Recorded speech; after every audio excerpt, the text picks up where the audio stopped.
To fast forward a video in CapCut, start by opening the app and selecting the video you want to edit.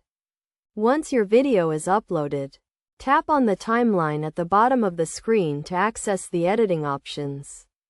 Next, locate the speed icon, which is usually represented by a speedometer or a clock, and tap on it.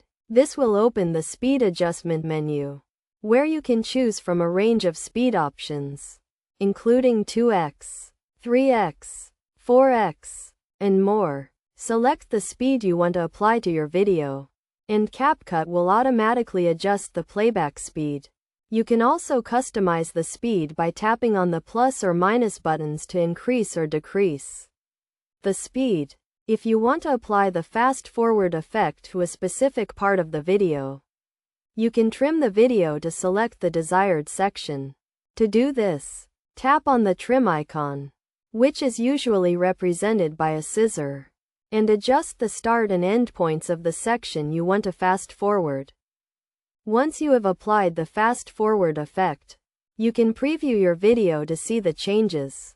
If you are satisfied with the result, you can save and export your video. It is worth noting that fast forwarding a video can affect its quality, so it is best to experiment with different speeds to find the one that works best for your video.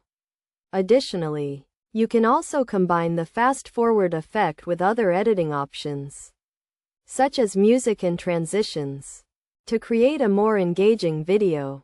By following these steps, you can easily fast forward a video in CapCut and create a professional looking video that meets your needs.